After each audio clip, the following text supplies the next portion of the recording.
Just play the music. No, you're fine. You're fine. Hello, Maeya TV. I'm Eligia, your host as usual. Welcome back to the season finale of season 2.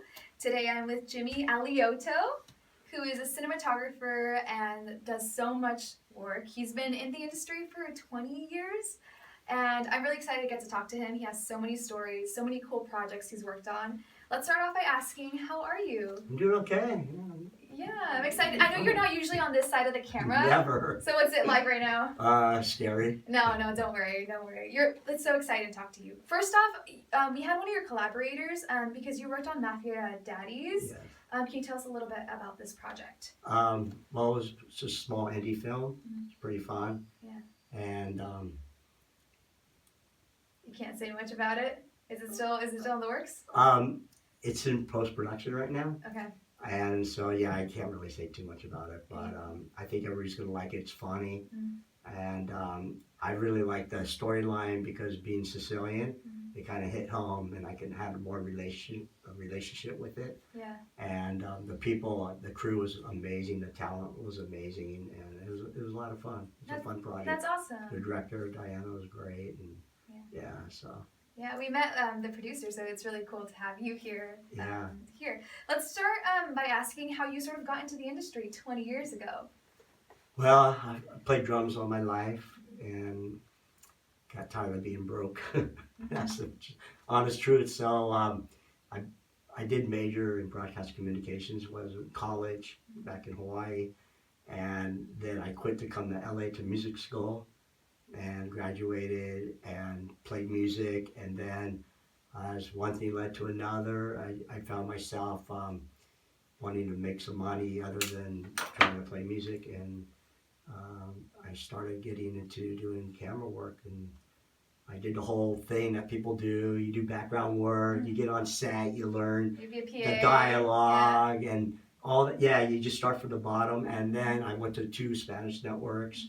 They hired me. One was assistant editing, one was camera, freelance, and next thing you know, I'm shooting live TV shows at a Spanish network, and Monday through Friday, and then from there, after a couple of years of that, I just went to the whole freelance world, and just network and send out your resume and build, and it just, that's pretty much it. Your career sounds like it's been really amazing. I know being a musician has helped you in your career, right? It has helped a lot, especially when you're doing concerts. Yeah. Live concerts. I shot a lot of live concerts, everything from banda music to K-pop to rock, pop, and then not only that, I do live directing, switching, and so when there's music involved, I understand the musical phrasing of the song, so I know like what camera to cut to, or whether I'm going to cut in a keyboard lick or drum lick or something like that. So it's helped a lot, and able to help camera people to understand music, the music part of it, because it's not just filming. You really got to understand music. Yeah, I feel like sometimes when you watch, they focus so much on the frontman or the singer, but it's really cool to get like you said, you were telling me something about putting a camera on by the drummer, right? Oh yeah, I got to have a drum cam. Yeah. That's my safety cam. Yeah. A lot of people have their wide shot as their safety cam. Yeah. My safety cam's a drum cam because I being a drummer, I know when the drummer's going to do like a drum fill, and I could cut that in between a phrase.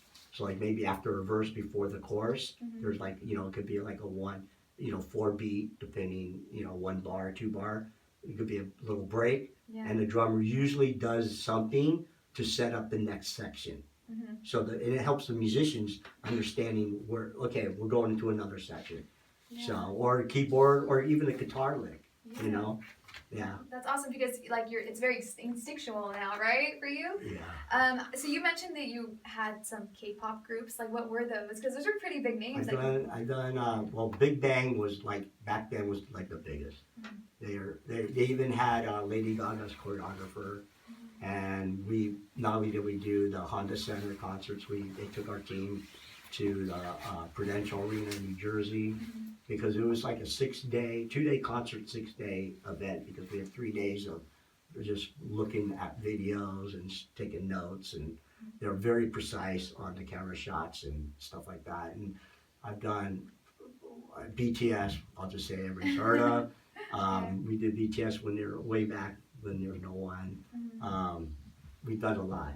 I've shot every year for like, I forgot how many years until COVID. They had a Korean music festival at the Hollywood Bowl. So I was shooting that. I was one of the camera ups on that every spring. Yeah. And then, COVID just ruined everything. No, yeah, COVID strikes, you know, fires, yeah. Goodness, but so when you're going to go into this huge venue or whatever you're going to shoot for, what is the process of getting ready? Because you have to be there really early, right? Not too early. A lot of times it's a couple hours. It depends if there's a rehearsal. Like when we did Eagles concert at the Forum, it was a 10-hour day, 2 days. And the concert was 3 hours, and the rehearsal was 1. And so for 6 hours, we're sitting in the tent. You ever go by the Forum, that big white tent? That's up there all the time. Yeah. It's filled with food. Yeah. Oh, that's what it is. Yeah, it's filled with food. So you just sit there and eat. Yeah. You're there on big concerts like 4 hours ahead of time. Yeah. You're just there, and you go and you just. It's so weird because like on union gigs like that, you just you check out the camera, make sure everything fits for you, because make sure the handles, make sure everything's working for you. But if there's anything that needs to be adjusted, you gotta call on your headset, like you say, hey, can someone come and adjust this? Or, I needed for One Republic, I wanted an Apple box to stand on. I'm not that tall, right? Yeah. And I said, I'm going to go get an Apple box. They're right outside in the truck. And the first AC goes, no, don't worry. Let me call it in for you. And someone has to bring it to you. It's union's a little different than doing non-union. Because when you're doing non-union, you're like, wearing all the hats. You wear a lot of hats, and which I love. I love doing that. I love, like even like Mafia, like they had some grips, but like I knew we needed a C-stand with the flag, I wouldn't grab it. Like, 'cause that's what I'm used to, because that's what I do, like a lot of indie stuff. Yeah, and you have a good mix in your career, right? Because you didn't like go from one thing to another. You kind of just take stuff as they come on. Exactly. Okay, I want to ask you, because that's a little bit of music, but you also do sports. So like, what's the difference between doing like a big venue for like a music artist versus doing a big sport event? Well, music, it's okay. Here's the difference. So music, like let's say Eagles, they pretty much stand in one spot. Okay. In fact, my first AC of those 3 concerts, Eagles, One Republic, and TLC, it was the same production. Every camera guy had a first AC pull and focus. You didn't have to focus your camera. You just frame it, zoom in, zoom out. What do you have to do? That was like the most easiest concerts I've ever shot. Okay. I just did Rolling Loud. Oh, okay. Yeah, I've done that 2 years now. That was probably the hardest concert I ever shot, because they're moving. They're moving all over the stage, and you're focusing and you're framing, and it's crazy. Yeah, that was really hard. And that's like sports. Yeah. Because sports, they're moving like I did soccer. Choreographed, they're right? they're going all over the field, and you're trying to like soccer. Okay, I did soccer. You're trying to cover the guy with the ball, and the ball's going there. Football, I understand football. Like I understand the concept. I understand the plays. I kind of really know what's going to happen on each down, so I can anticipate that. And I think that's another thing is, even with music, is a good cameraman will learn how to anticipate what's coming up. Okay, and that's really important to be able to anticipate in live. That's in live action, whether it's music or sports. And so shooting sports it's a little bit like shooting.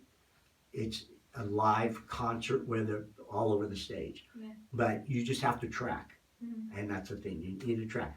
Ice skating is actually, I shot a lot of auto racing, and auto racing is a little bit easier because they're all going to go right. They're all going right. They're all going right. Ice skating, I've shot ice skating championships, And They go up too. they go up, they go this way, and then they go that way. Yeah. That was really hard. Yeah. And cold.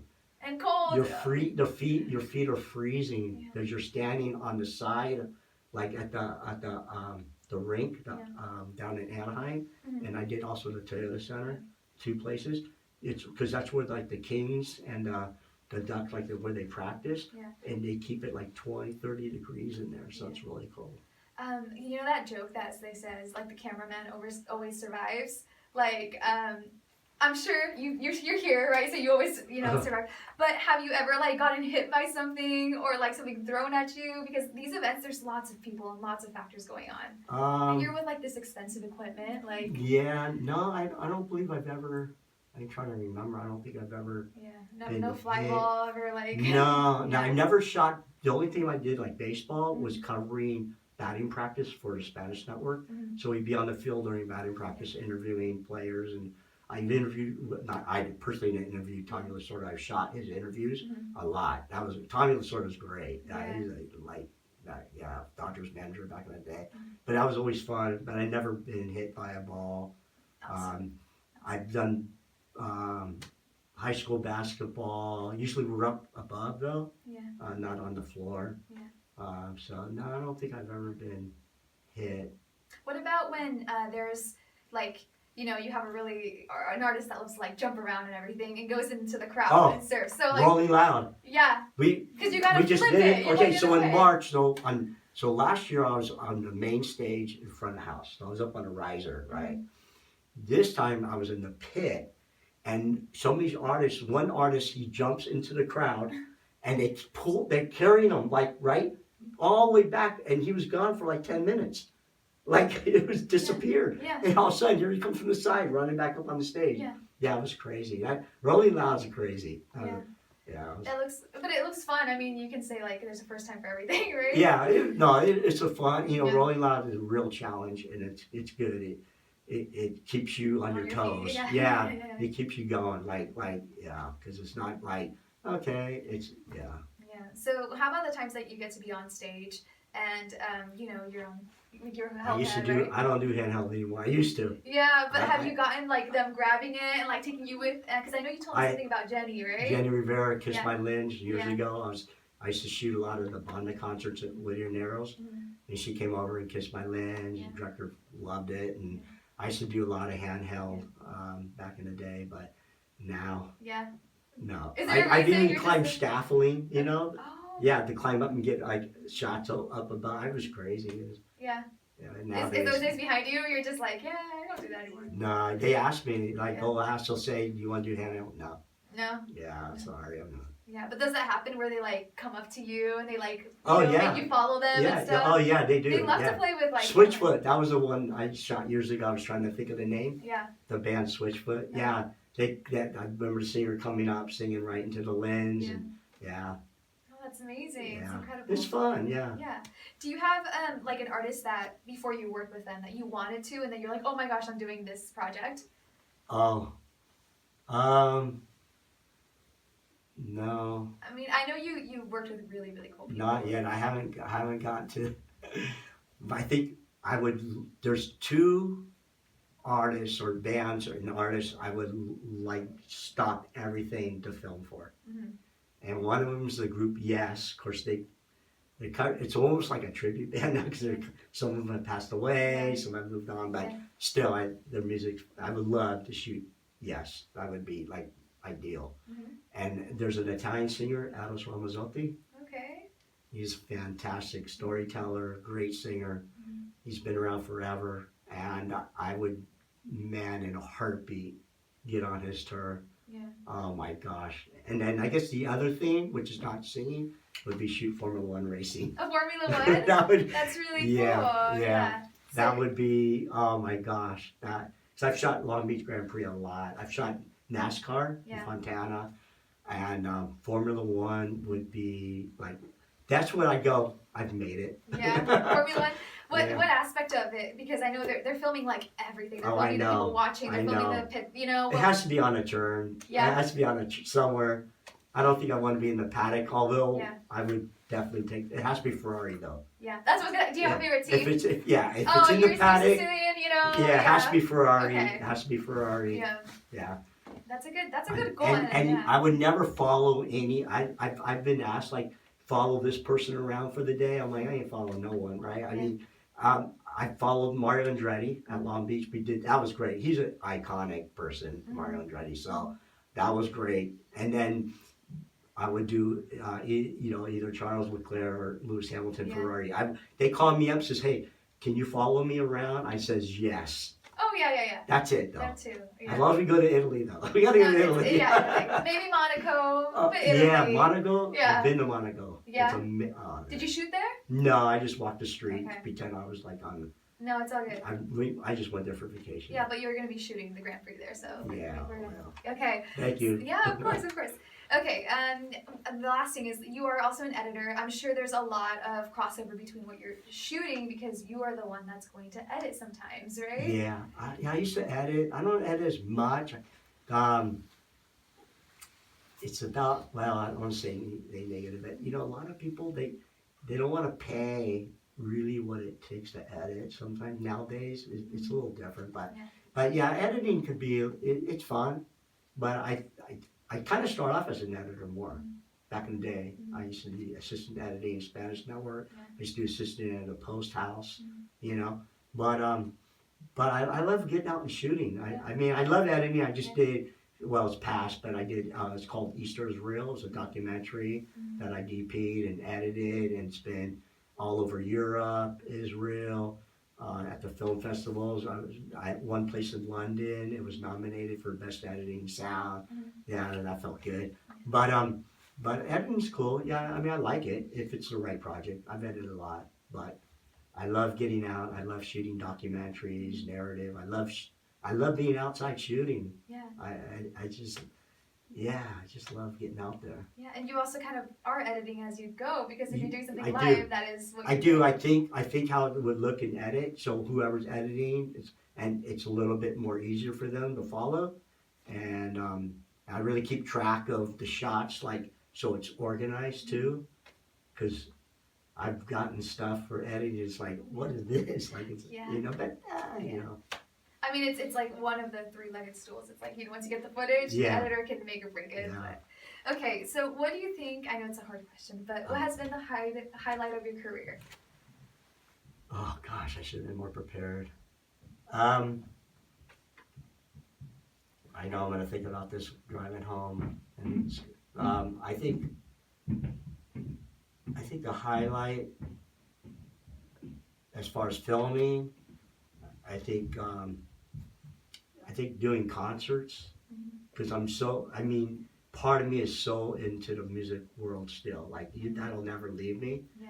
And I think like shooting some of these high-end concerts or directing, switching. I mean, switching and directing, calling out camera shots, it's a blast. It's like the adrenaline is crazy.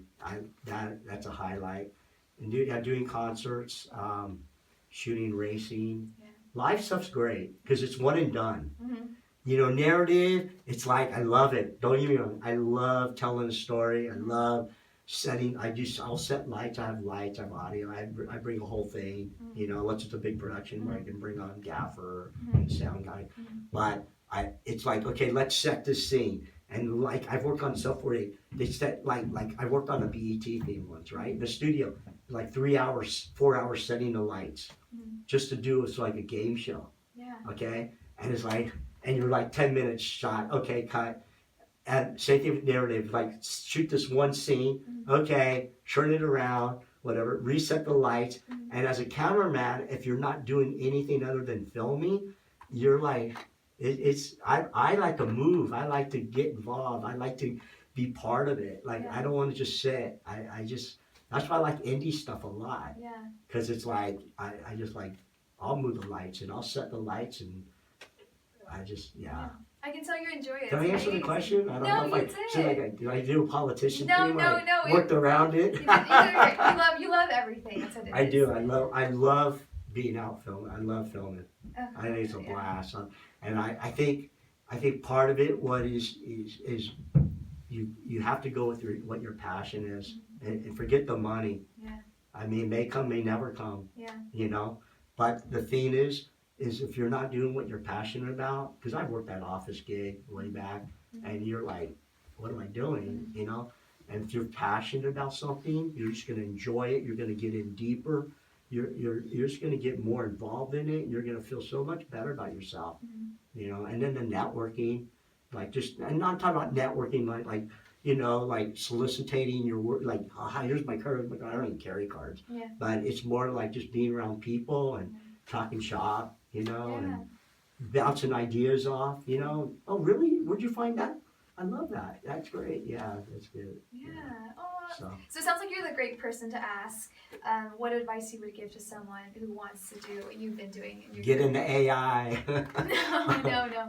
No, really. Yeah? Yeah, I mean, my cousin just wrote me Yeah? from San Francisco. His son's going to UCLA, and they want to get with me and talk. He's wants to get into camera collection. I said, great. Tell him to get an AI. We'll talk about it. Camera's great. I mean, I think it's really important. But I did a conference where, gosh, my mind went blank. What's his name from Shark Tank and Own the Mavericks? Okay, I know what you're talking about, yeah. Yeah, what's his name? I can't think of his name. Mark Cuban, okay? And this is back in 2017. And he said, I thought he was going to talk about the Mavericks, okay? And all this, I'm like, this is so exciting, right? You know? Talk about AI. And I'm like, AI? That will never work. That's never going to happen. And look at it now. Yeah. And then he just came out with another, my friend, she sent it to me, a clip. So Mark Cuban said if he was 21, 22, he would be totally into AI. Like if you're that age, get into AI. And I've done 2 conferences already on AI and digital currency together. And so I'm just saying, camera, get into, you know, first of all, go to film school. I mean, that's one thing I didn't do. I did take classes, but I was kind of older. Go to film school, network within it, because those are people who are going to be hiring you. Go to film school, learn the basics, okay? And then get into getting jobs, PA, work your way up. They also get into AI. My friend's in it now. It's amazing what you can do. That's and awesome. I think it's the future. Yeah, because you're just adapting to the times, right? Yeah. So, lastly, I want to ask you if you can plug either your socials or where we can find your work. Alioto Films, ALIOT. AliotoFilms.com. There you go. It's my website. You see my reel on there. You can see a bunch of stuff. Really cool stuff. Photos. Yeah. I do some photography, mainly bands. Okay. Or stuff that doesn't require a lot of like portraits. I don't want to deal with that. But like bands are great. Yeah, because there's a lot of grace. Yeah. Okay. At Alioto Films is my Instagram, and you can follow me there. Yeah. Oh, thank you so much for being here. Well, thank you. This is great. Yeah, I had so much fun and we learned so much. Yeah. So still nervous, but it's okay. No, you did great. We got you have such a great career, and you know, you're still doing it, so it's awesome. Still doing it. All right, thank you everyone at Maeya TV for watching, and stick around for the next one. Bye-bye.